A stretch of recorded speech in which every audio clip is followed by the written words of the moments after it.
Assalamualaikum warahmatullahi wabarakatuh. Perkenalkan, nama saya Salma Hanum Azahra dengan NIM G00236164 dari kelompok B8 atau SGD 18.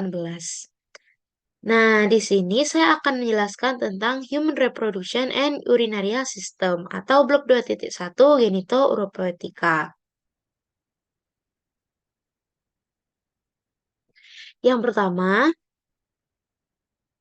dimulai dengan organa genitalia maskulina. Nah, di sini saya akan menjelaskan tentang mekanisme ereksi dan ejakulasi. Dan yang pertama adalah mekanisme ereksi. Ereksi itu sendiri disebabkan karena dilatasi dari arteri, karena dilatasi dari arteri di dalam penis yang dikontrol oleh sistem syaraf parasimpatis. Nah, mekanismenya sendiri itu yang pertama adalah otak mengirim stimulus seksual ke penis. Nah, di bagian otak hipotalamus dan hipokampus, tepatnya di area preoptik medial dan paraventricular nucleus yang merupakan pusat integrasi fungsi seksual dan ereksi yang akan mengirimkan sinyal saat pria mendapatkan rangsangan seksual. Impuls SSP dibawa efektor melalui serabut parasimpatis segmen sakral 2-4, sedangkan inhibisi ereksi akan dibawa oleh serabut syaraf parasimpatis segmen lumbal 1-3. Yang kedua, darah akan mengalir ke penis. Nah, setelah mendapat sinyal tadi, otot yang berada pada corpora cavernosa akan menjadi rileks. Saat inilah aliran darah dapat mengisi ruang-ruang dari corpora cavernosa. Nah, peningkatan aliran darah ini mempengaruhi pelebaran ruang dalam corpora cavernosa dan juga akan mengisi darah jaringan di sekitarnya. Nah, lalu yang ketiga, otot penis akan mulai berkontraksi. Nah, ada struktur namanya tunika albugenia yang akan menegang dan akan menutup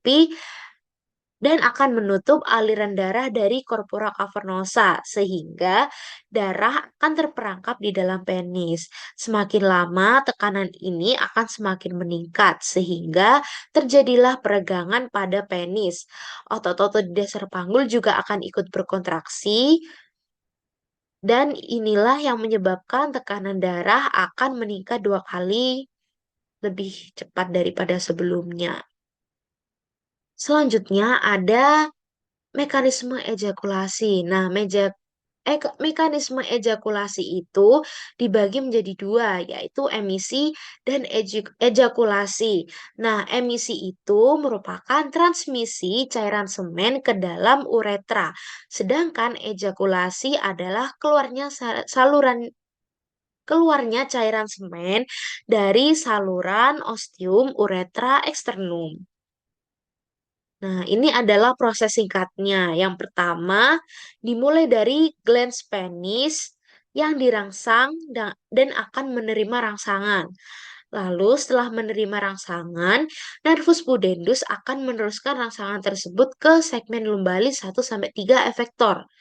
Lalu dinding ductus deferens, otot vesica seminalis, dan bulbo uretraris serta otot sphincter vesica urinaria akan berkontraksi secara bergantian, secara urut.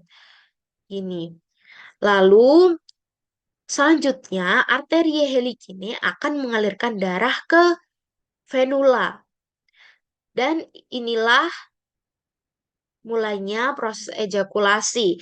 Jadi dimulai dengan kontraksi musculus bulbo-uretralis dan musculus ischiocavernosus yang nantinya akan mengeluarkan cairan semen ini dari OUE atau ostium urethra externum. Nah, lalu ini adalah fungsi lengkapnya dari si muskulus yang membantu untuk mengeluarkan cairan semen tadi. Yang pertama ada musculus ischiocavernosus.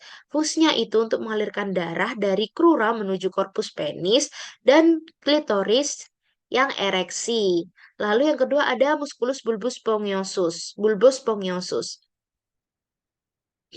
Nah, dia itu fungsinya untuk mengalirkan darah dari bagian yang melekat klitoris dan penis menuju glans klitoridis dan glans penis.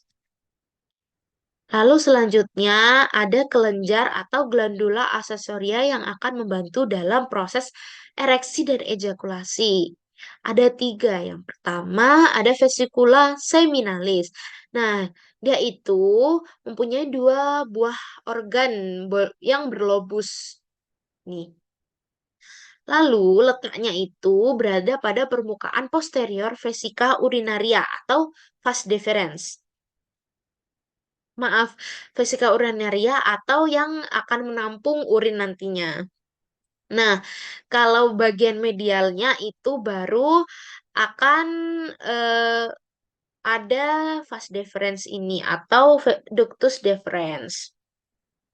Nah, fungsinya itu, fungsi dari vesicula seminalis ini adalah untuk menghasilkan sekret yang akan ditambahkan dalam cairan semen. Nah, sekret ini nanti itu mengandung fruktosa untuk menutrisi sperma dan prostaglandin untuk motilitas atau pergerakan dari sperma.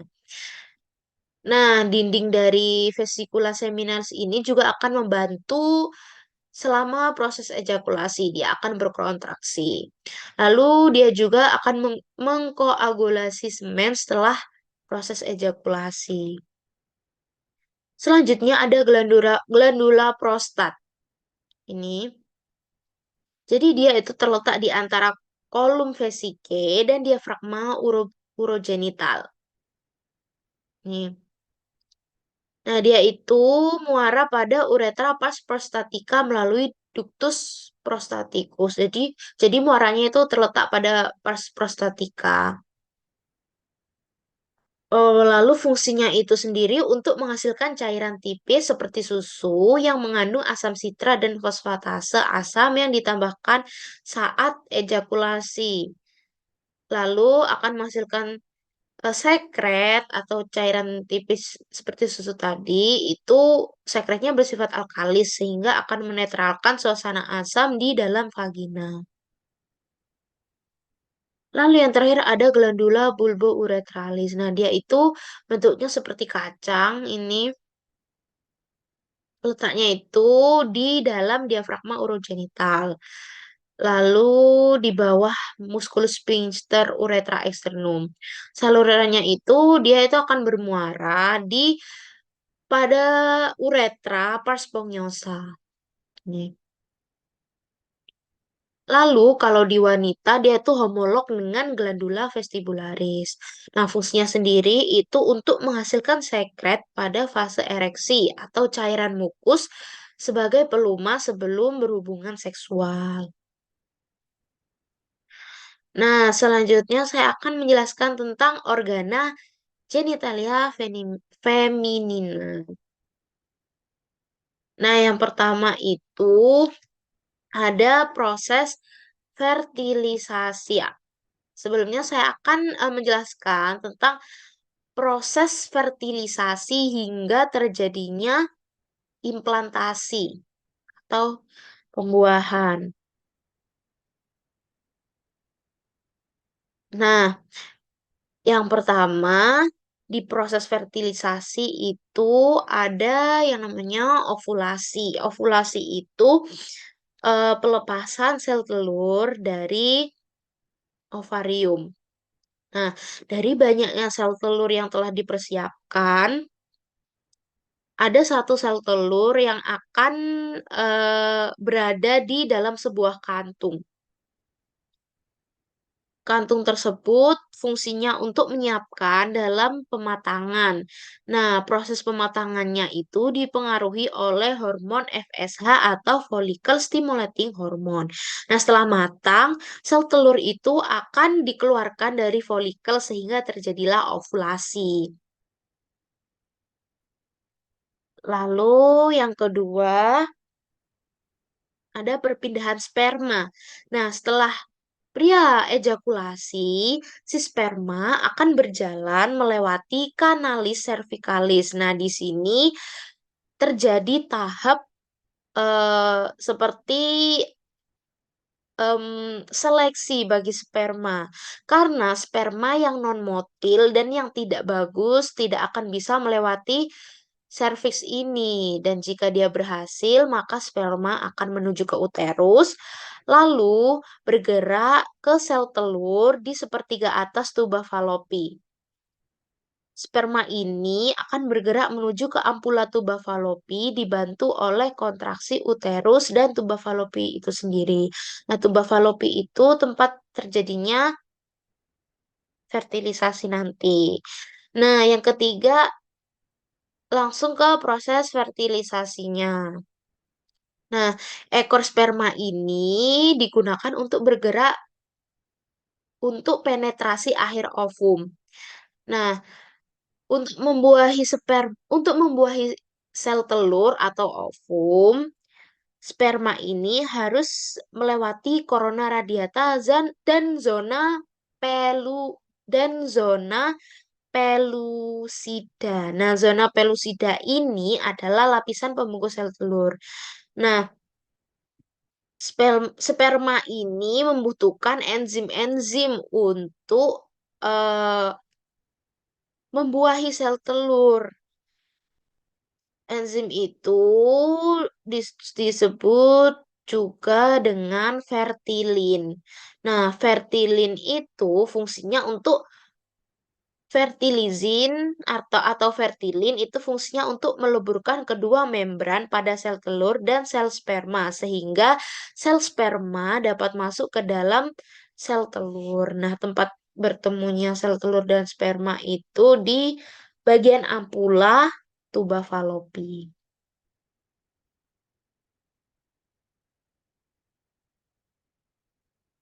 Hmm. Lalu selanjutnya ke mekanisme transport zigot. Nah, selama 3 hingga 4 hari pertama pembuahan, zigot itu akan berada di dalam ampula karena terjadi penyempitan antara ampula dan tuba falopi yang menghambat pergerakan lebih lanjut dari zigot menuju ke uterus. Di tahap awal ampula itu, si zigot ini akan mengalami sejumlah pembelahan sel mitotik untuk membentuk suatu bola padat seperti ini yang disebut sebagai morula. Nah, morula ini nantinya akan turun ke dalam uterus. Nah, ketika dia sudah turun ke uterus, dia akan mengapung bebas. Morula ini akan mengapung bebas dan dia akan hidup dari sekresi endometrium dan terus membelah. Selama 6 hingga 7 hari setelah ovulasi, lapisan uterus secara bersamaan dipersiapkan untuk implantasi di bawah pengaruh progesteron fase luteal. Selama waktu ini, uterus berada dalam fase sekretoriknya atau fase progestasional dan dia akan menyimpan glikogen dan mengalami peningkatan vaskularisasi. Nah, pada saat endometrium ini siap untuk implantasi, sekitar seminggu setelah ovulasi, morula akan turun terus ke uterus dan berproliferasi serta berdiferensiasi menjadi blastokista yang dapat melakukan implantasi. Dia ini nanti akan melanjutkan implantasi. Jadi, blastokista sendiri itu merupakan suatu bola berongga berlapis tunggal yang terdiri sekitar 50 sel yang mengelilingi sebuah rongga berisi cairan dengan suatu massa padat sel-sel berkelompok di suatu sisi. Nah, massa padat ini yang dikenal sebagai massa sel dalam dan dia itu ditakdirkan untuk menjadi janin.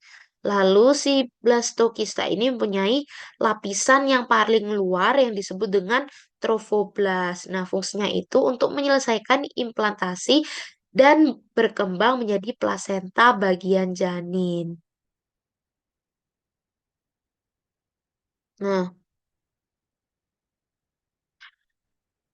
Nah, ketika implantasi dimulai, setelah berkontak dengan implantasi itu dimulai ketika si blastokista ini sudah berkontak dengan endometrium. Nah, sel-sel trofoblast yang menutupi massa sel dalam blastokista akan mengeluarkan enzim-enzim untuk mencerna sel endometrium dan membentuk jalan menembus ke dalam endometrium. Membran plasma dari dinding sel-sel trofoblast yang masuk ke endometrium akan berdegenerasi membentuk sincitium multinukleus yang akhirnya akan menjadi plasenta bagi bagian janin. Nah, sel-sel endometrium nantinya akan mengeluarkan prostaglandin yang secara lokal meningkatkan vaskularisasi, menimbulkan edema, dan meningkatkan simpanan makanan. Lalu terbentuklah jaringan endometrium yang mengalami modifikasi di tempat implantasi. Ma- di tempat implantasi yang disebut dengan desi 2. Nah, desi 2 ini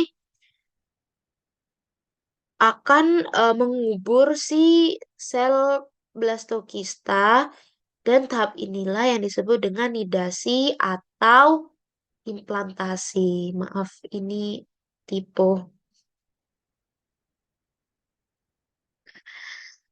Nah, lanjut yang terakhir, saya akan menjelaskan tentang sistem urogenital. Nah, jadi yang pertama itu bagaimana sih perjalanan urin?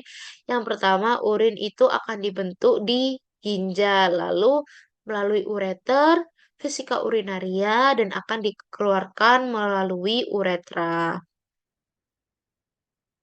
Nah, di sini ada ginjal, bukan ganjil ya teman-teman.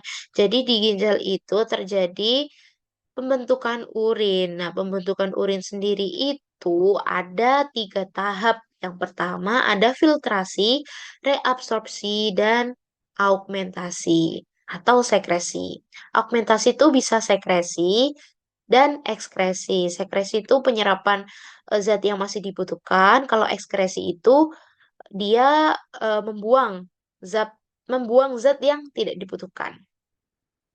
Jadi, yang pertama kita akan memulai dari filtrasi di bagian glomerulus. Nah, filtrasi itu adalah proses penyaringan darah yang meloloskan molekul yang berukuran kecil yang juga mengandung zat-zat yang berbahaya, sisa metabolisme, dan yang bersifat racun bagi tubuh. Nah, filtrasi itu terjadi di korpuskulum Malpighi yang terdiri dari glomerulus dan kapsula Bowman. Jadi, si arteriol aferen masuk ke dalam korpuskulum Malpighi dan terjadilah filtrasi. Hasil filtrasi tersebut keluar menuju arteriol eferen dan akan dibawa menuju sistem vena. Nah, di glomerulus sendiri itu berfungsi untuk menyaring air, garam, asam amino, glukosa, urea, dan sebagainya. Hasil filtrasi ini akan menghasilkan urin primer atau urin yang dihasilkan pertama kali. Nah, lalu lanjut ke proses reabsorpsi atau proses penyerapan kembali. Nah, proses ini terjadi di tubulus contortus proximal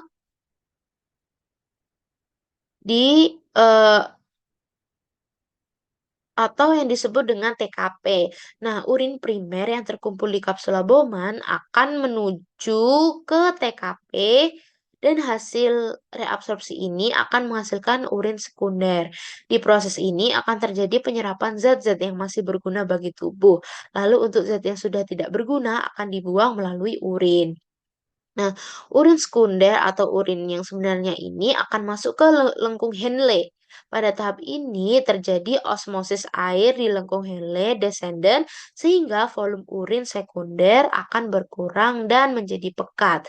Lalu proses yang terakhir adalah proses augmentasi. Nah, urin sekunder dari lengkung Henle ascendant akan masuk ke tubulus distal untuk masuk ke tahap augmentasi, yaitu pengendapan zat-zat yang tidak dibutuhkan lagi oleh tubuh. Proses ini dilakukan oleh pembuluh kapiler. Nah, contoh zatnya adalah ion hidrogen, ion kalsium, NH3 dan kreatinin. Selama melewati tubulus distal, urin juga sangat banyak kehilangan air sehingga konsentrasi urin menjadi semakin lebih pekat. Lalu setelah dibentuk, urin sekunder akan melewati ureter. Nah, di ureter ini terjadi tiga penyempitan. Tiga penyempitan ini dibagi sesuai dengan lokasinya. Yang pertama ada ureteropelvic junction. Nah, ini merupakan pertemuan antara pelvis renalis dengan ureter. Lalu penyempitan kedua adalah saat ureter menyilangi bifurcatio di arteri iliaca communis di tepi apertura pelvis superior. Nah, yang terakhir adalah penyempitan yang terjadi saat ureter memasuki vesika urinaria. Lalu setelah dari ureter, urin akan masuk ke vesika urinaria. Nah, vesika urinaria ini fungsinya adalah tempat menampungnya urin sementara sebelum dikeluarkan. Nah, di sini juga terjadi proses berkemih. Nah, ini dia. Maaf kalau gambarnya tidak jelas. Saya akan mencoba menjelaskan secara singkat. Nah, dimulai saat volume urin ini mencapai 300 mili di vesika urinaria. Vesika urinaria ini akhirnya akan teregang dan akan mengirimkan impuls aferen hingga menuju otak sehingga pada saat tersebut orang atau manusia itu akan sadar bahwa dia akan berkemih atau dia kebelet. Ya, lalu selanjutnya impuls aferen akan dibawa serabut eferen melalui nervis plasniki pelvici menuju medula spinalis sakral 2 sampai 4. Nah, sebagian serabut eferen berjalan bersama saraf simpatis dan masuk ke medula spinalis segmen lombal 1 dan 2. Nah, selanjutnya impuls eferen berjalan melalui medula spinalis segmen sakral 2 sampai 4 yang akan meningkatkan kontraksi musculus detrusor vesicae dan merelaksasi musculus sphincter vesicae. Lalu yang terakhir, impuls eferen lainnya yang dikirim nervus pudendus akan merelaksasi musculus sphincter urethrae. Dan yang terakhir, di dalam uretra itu tempat saluran keluarnya urin. Karena ada ostium urethra externum, yaitu lubang yang mengeluarkan urin.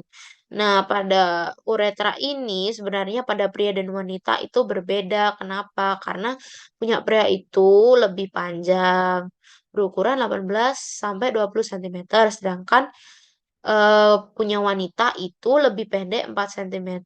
Lalu uretra pria hanya dilalui oleh urin dan cairan semen. Kalau uretra wanita hanya dilalui oleh urin. Nah, di dalam uretra itu urin akan melewati berbagai pars atau ruangan-ruangan. Yang pertama, dari vesika urinaria dia akan melewati pars preprostatika. Lalu lanjut ke pars prostatika, lalu akan lanjut lagi ke pars membranosus, dan yang terakhir ada pars spongiosa yang akan yang akan menyambung ke glans penis. Nah, sekian. penjelasan dari saya. Mohon maaf apabila ada kesalahan. Wassalamualaikum warahmatullahi wabarakatuh. Terima kasih.